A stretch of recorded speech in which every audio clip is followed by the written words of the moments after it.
Assalamualaikum warahmatullahi wabarakatuh. Kembali bersama saya Zulkarnain El Maduri. Saya ingin menyampaikan bantahan kepada Abuya Dr. Ar-Razi Hasim MA berkaitan dengan Asy'ariyah. Tapi kita coba dengar cuplikan beliau ini agar kita sedikit bisa mempelajari apa yang dikatakan oleh beliau ini.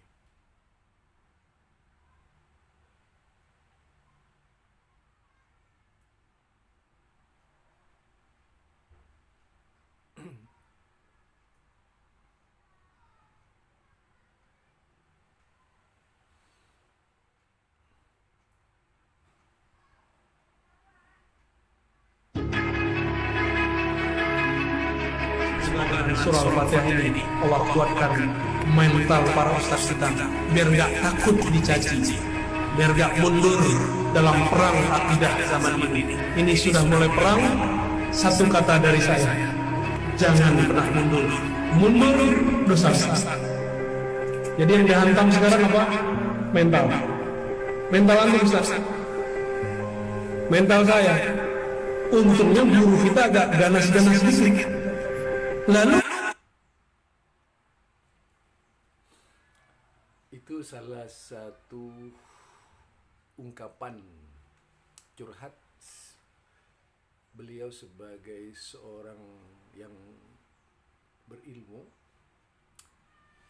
Kalau membaca dari gelar doktornya ya, dan masternya menunjukkan memang dari sisi ilmu beliau cukup bisa dianjak rembuk. Seperti yang kita ketahui, yang menjadi permasalahan topik ini adalah paham paham Asy'ariyah. Karena ada yang beranggapan bahwa paham Asy'ariyah itu sesat, dan sebagian lagi mengatakan paham Asy'ariyah itu adalah Ahlus Sunnah wal Jamaah. Nah, posisinya Dr. Ar-Razi ini, Hasim, ada pada posisi paham Asy'ari itu adalah Ahlus Sunnah wal Jamaah. Yang amat disayangkan, beliau ini tidak membaca literatur sepenuhnya, hanya berkutat pada literatur kebencian saja, yang tidak menunjukkan bahwa beliau memiliki nalar kuat sebagai cendekiawan muslim, lebih mengikuti gaya orang-orang yang arogan di dalam memahamkan paham Asy'ariyah atau teori Asy'ariyah. Sehingga di dalam hal ini anggapan Asy'ariyah itu langsung dianggap identik dengan perintah Allah dan Rasulnya. Dan setiap mereka yang bertentangan, mereka yang mau melawan ataupun menyesatkan, dianggap musuh yang harus diperangi. Prinsipnya itu. Jadi di sini konyol kayaknya apa yang disampaikan oleh beliau ini, karena tidak berangkat dari latar belakang beliau sebagai orang yang berpendidikan, tapi pamir kejahilan atau kebodohan yang seharusnya beliau menunjukkan kebenaran Asy'ariyah itu dari literatur para ulama, bukan kebenaran pahamnya sendiri, tetapi dari sekian ulama-ulama dahulu yang tidak dicap Wahabi, bagaimana sikap mereka terhadap paham Asy'ariyah. Itu baru bisa menyatakan dan menghukumi kelompok lain. Tetapi kalau hanya sekedar dugaan dan sangkaan, fanatisme yang tertanam pada jiwanya kemudian dijadikan dasar pemikiran mengecam kelompok lain, itu sudah tidak benar. Jadi apalagi mengajak perang, siapa yang diajak perang? Itulah yang tentu saja bagi kita, beliau ini terlalu naif di dalam memahamkan paham Asy'ariyah, sampai mensejajarkan paham Asy'ariyah itu sebagai perintah Allah dan Rasulnya bagi mereka yang melawan dan mereka yang bertentangan harus diperangi. Padahal kalau kita baca di dalam berbagai kitab, yaitu mazhab Hambali ya, seperti Ibnu Abdul Bar misalnya, beliau menghukumi Asy'ariyah itu termasuk kelompok yang menyimpang gitu. Ibnu Qudamah juga menyebut paham Asy'ariyah ini menyimpang. Ibnu Khuzaimah juga menyebut paham Asy'ariyah itu menyimpang. Jadi mestinya gelar doktor itu digunakan untuk menetralisir umat, mendudukkan umat. Mereka duduk bersama, diajak dialog, bukan dengan sikap arogansi lalu menyebut kelompok lain itu dengan kata-kata kasar. Kalau ada orang kasar ya tak perlulah dijawab dengan kasar juga gitu. Kalau memang intelektual, tetapi jika hanya ingin mendapatkan simpati dari umat dengan kebencian, itu justru yang dosa besar. Karena umat yang tidak mengerti itu tentu makin tidak akan mengerti, karena yang disampaikan kepada umat itu nilai-nilai kebencian saja kepada kelompok lain, bukan agama itu. Kita lanjutkan dengar ini. Kelompok yang sekarang menyebut dirinya Wahabiyah Salafiyah masuk yang mana? Kita langsung aja Pak ya. Kenapa? Pada kalimat ini terbukti memang beliau itu sentimennya kepada Salafi Wahabi. Jadi dasar acuannya itu. Kalau saya pertanyakan, antum itu termasuk yang mana juga di dalam memahami agama? Apa sebagai seorang muqallid? Ataukah memang justru antum yang berdiri ingin mengadu dua umat yang berbeda gitu? Nah tentu itu yang jadi persoalan. Seharusnya apa sih makna istilah wasatiyah itu yang antum dengung-dengungkan sebagai Islam moderat dan sebagainya gitu. Jika cara antum juga kasar menyampaikan gitu. Kemudian kalau kita pahami, berpikir seperti ini bukanlah berpikir Islami, berpikir ngajak perang tanpa melakukan telaah mendalam dengan menggunakan manajemen intelektual dari berbagai referensi yang ada, diungkapkan kepada umat pendapat-pendapat mereka itu. Perbedaan dan perselisihan yang terjadi di kalangan Asy'ariyah, mengapa kemudian ada ulama-ulama yang mengecam Asy'ariyah itu sebagai paham sesat, seperti tadi Ibnu Qudamah, termasuk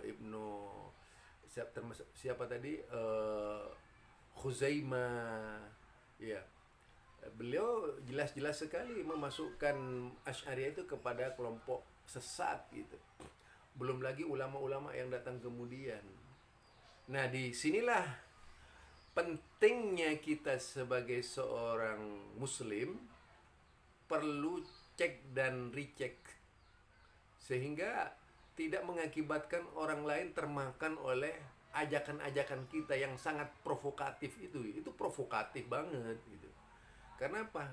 Disampaikan kepada umat yang awam, yang tidak tahu sejarah Abu Hasan al-Asy'ari, umat yang awam yang tidak tahu Asy'ariyah. Taunya Asy'ariyah itu dari Anda. Jadi kalau Anda itu memposisikan diri, yaitu memvonis kelompok lain dengan cara keji, bahkan mengajak umat memerangi mereka, itu salah besar itu ya. Salah besar. Itu barangkali dari saya. Ayo kita lanjutkan pemahaman beliau ini, yang tentu saja sandarannya sandaran kebencian kepada kelompok yang tidak disukainya.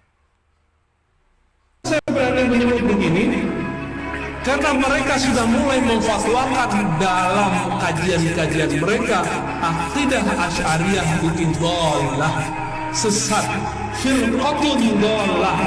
Benar enggak? Antum sudah dengar belum? Mau diam?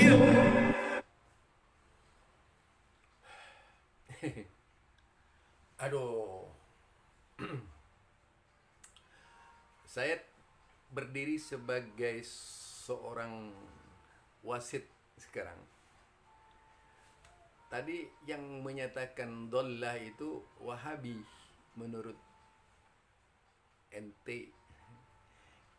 Nah, kalau kita pahami dari berbagai kitab, ulama-ulama sebelumnya termasuk Ibnu Taimiyah yang berpaham Hambali juga mengatakan dollah, jadi sesat. Kemudian kalau kita lihat tadi juga Ibnu Qudamah dan Khuzaimah menyebut kelompok Asy'ariyah itu dollah. Nah, tentu saja pengertian seperti itu disampaikan kepada Asy'ariyah sebagai tahdir agar mereka mau meninggalkan paham Asy'ariyah. Dan biasa dalam madzhab saja ada ulama yang membid'ahkan dan ada ulama yang tidak membid'ahkan. Itu cukup dijawab dengan paham dari kedua ulama tersebut. Kemudian kalau perlu dilakukan yaitu tahqiqul hadis sebagai dalil yang dipakai oleh mereka guna mengetahui lebih lanjut mengapa sampai terjadi pembid'ahan pada salah satu mazhab terhadap mazhab yang lain gitu. Mungkin itu yang perlu dipelajari oleh Anda sebagai seorang intelektual muslim. Bukan mengajak perang, saudara. Nah, justru itu menggambarkan keberadaan Anda yang gelisah, resah, tidak memiliki bukti di dalam beragama, tidak memiliki bukti di dalam berpaham, melainkan hanya sekadar keluh kesah dan cuap-cuap. Bahkan ini masuk dalam kategori curhat gitu, bukan yang dari Islam. Ya, kita lanjutkan. Dia berdosa besar. Apalagi ustaz diam. Udah nggak boleh diam, ini sudah perang. Mundur sama dengan al-firar minaz zahab. Orang yang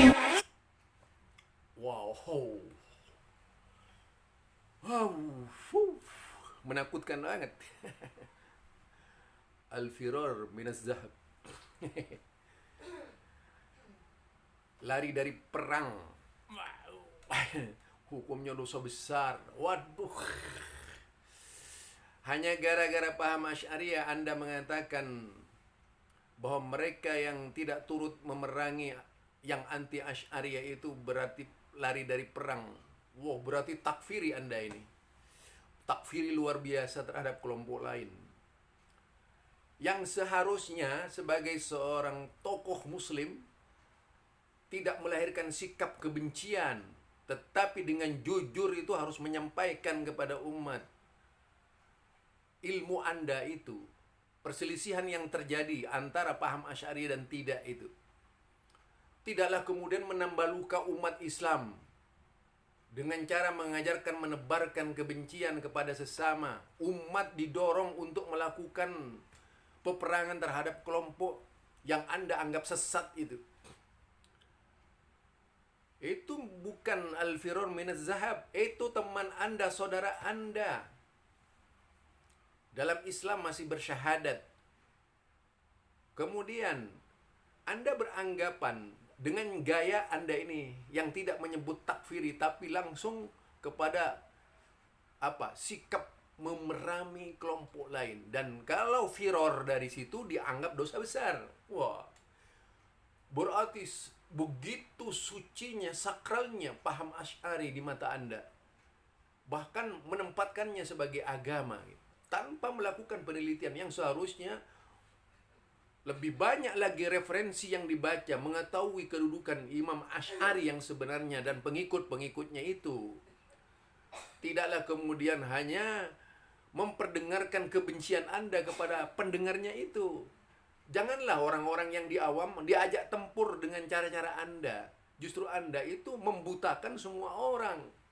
Tidak memahamkan ilmu kepada orang lain, melainkan mengajak orang lain sama pemikirannya dengan Anda. Mazhab baru Anda itu. Ini yang cukup berbahaya. Ya, itu dari saya itu, saudara. mundur tidak mau maju terus pada saat segenting ini, dia sama hukumnya ketika berperang mundur lari dari peperangan. Dosa besar enggak? Jadi mulai detik Jadi dosa besar lari dari peperangan. Wow. Takfiri luar biasa yang keluar dari mulut seorang doktor. Bagaimana seharusnya dalam menerangkan, membela pahamnya itu bukan dengan cara perang, bukan dengan cara preman ya. Itu premanisme. Pergaulan seperti ini itu sama dengan premanisme. Tidak didasarkan pada fatwa-fatwa yang benar, yang lurus, menanggapinya dengan cara-cara yang tidak elegan. Nah, ini justru yang menimbulkan permasalahan di tengah-tengah umat. Karena memotivasi umat yang awam yang tidak tahu bahwa Asy'ariyah itu sebagai sebuah kebenaran mutlak dan menganggap tolak ukur agama. Yang tidak Asy'ariyah itu semuanya kafir, yang harus diperangi. Itu intinya ke sana nanti itu. Berpikirnya ke sana. Karena didorong dan dimotivasi umat agar masuk dalam kelompok Asy'ariyah. Padahal kita baca itu dalam kitab-kitab tadi, terlalu banyak ulama-ulama yang meluruskan pemahaman Asy'ariyah. Berbagai macam kitab lahir dari kitab-kitab dahulu sebelum Wahabi memperingatkan Asy'ariyah. Lah justru sekarang ini ada kelompok yang matang dengan Asy'ariyah ingin memerangi Asy'ariyah. Itu salah besar juga, bukan dosa besar ya, salah besar menurut saya. Jadi salah besar. Karena Pak, langkah seperti itu langkah yang membahayakan, langkah yang tidak tepat, dan langkah yang tidak intelektual, langkah yang tidak islami. Justru menempuh langkah takfiri. Langkah-langkah takfiri ya seperti itu. Memerangi kelompok atau paham lain yang tidak sesuai dengan kelompoknya. Kalau menurut saya itu biasa-biasa sajalah terjadi sesat menyesatkan dalam Islam itu. Tanggapi saja kalau memang memiliki kemampuan di dalam beragama. Tak perlu mengajak orang-orang lain yang awam ke dalam cara berpikir Anda. Itu yang tidak baik. Karena pada intinya nanti Anda akan termasuk orang yang merugikan banyak orang. Karena apa? Mendesakkan paham Anda sebagai suatu kebenaran kepada orang lain. Itu paham. Dan Imam Asy'ari itu muncul setelah 300 tahun kemudian. Dan pahamnya itu berkembang setelahnya. Itu pun bukan Imam Asy'ari aslinya, bukan Asy'ariyah, bukan produk Imam Asy'ari, tapi produk Asy'ariyah. Itu ya, mungkin perlu dipelajari dong. Aduh, master. Kita malu loh, seorang dokter berpikirnya seperti bocah-bocah yang seharusnya tidak seperti itu. Ya, kita lanjutkan ya. Kita lanjutkan.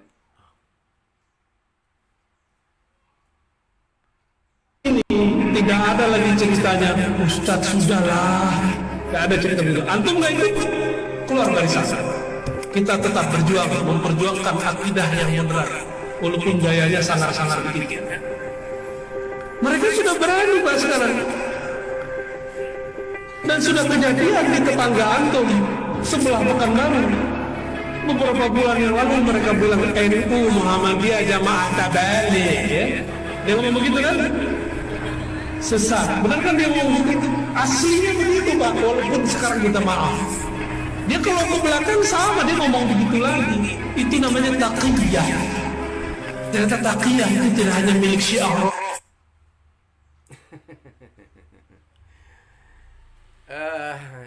Inilah dia apa yang disampaikan oleh beliau, makin mengarah membenturkan NU, membenturkan Muhammadiyah. Saya sebagai dai Muhammadiyah itu tidak sebagaimana yang Anda pikirkan. Dialog intelektual yang terjadi di Muhammadiyah tidak pernah mengajak perang seperti yang dilakukan oleh antum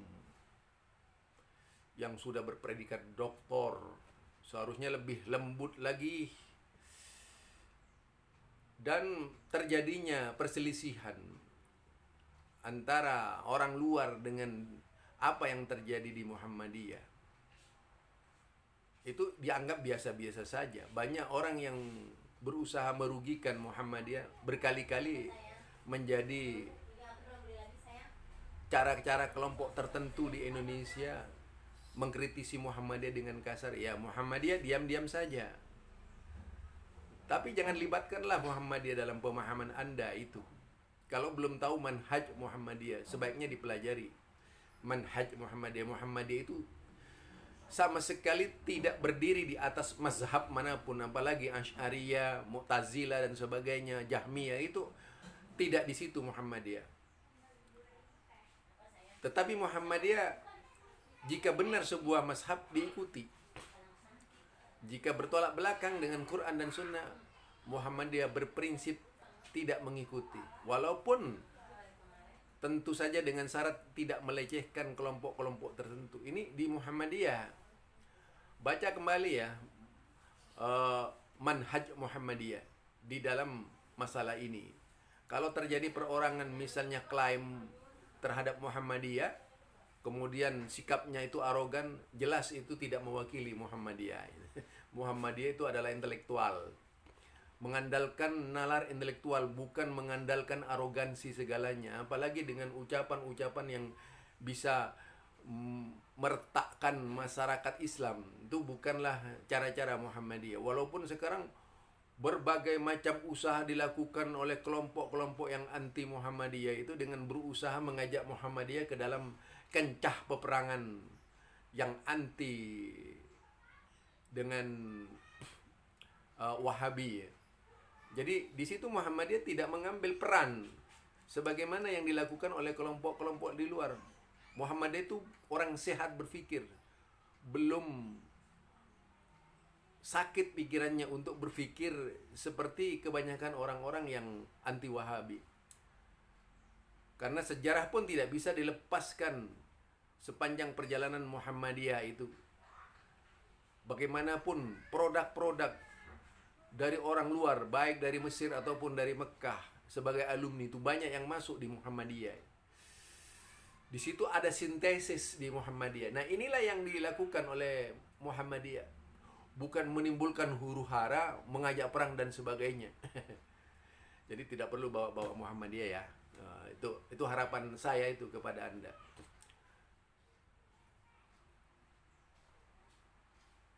Rafidah, tapi juga milik Wahabiyah.